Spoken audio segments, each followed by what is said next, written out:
How's it going today, guys? This is Upside Down Ace, and I am going to do another Forza 4 car review. This is on the number 35 Black Falcon SLS AMG GT3. And no, this is not a fighter jet, this is just the normal SLS AMG dressed up with a bunch of racing clothes, and let me tell you something, it is nothing like the original SLS. When I first saw this car, the first thing that came to my mind was, so we already have the SLS, which is like this giant German muscle car that likes to drift. How are they going to turn that into a GT3 touring car?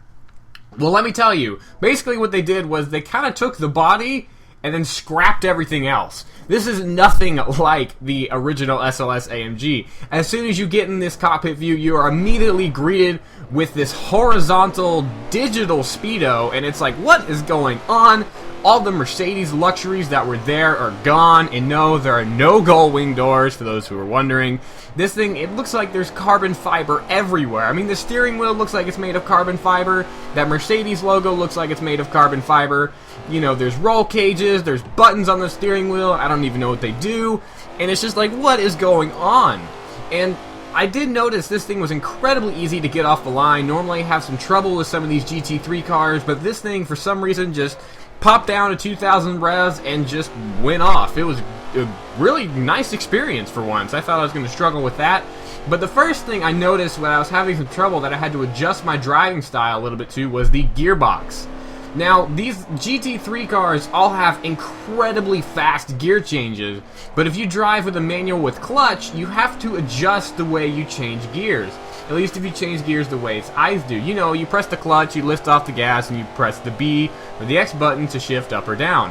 And that's normally not that much of a problem, but in this, I still got that grinding gear sensation even when I was pressing the clutch, and I got it a lot when I was braking. I got a lot of slow gear changes, so I had to adjust the way I was changing gear.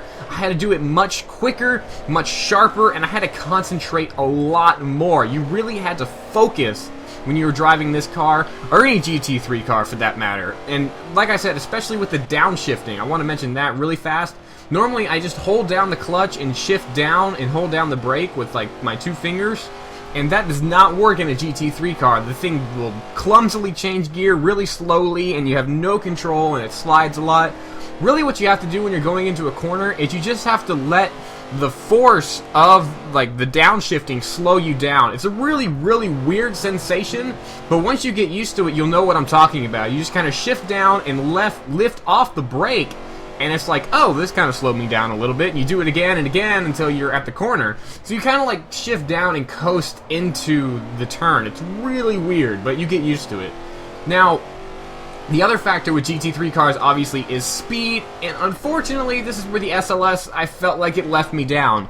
It still has that 550 horsepower, 6.2 liter V8 in it, but it's been severely tuned down with the gearing, and the top speed has been greatly reduced. I mean, on a long straight like Road Atlanta here, you really need to get up to that 170, 180 mile an hour mark, and I just wasn't doing it. It's not that great of a car for these long tracks that have these massively long straights. You're just going to get blitzed by things like the Dodge Viper competition and the Ferrari 458 competition. It's not that great of an alternative as a GT3 car, but I love it. It's a Mercedes, it's glorious, it has that Mercedes outrageousness. I mean, the exhausts are right behind the front wheels, and the rear wing is bigger than the entire car.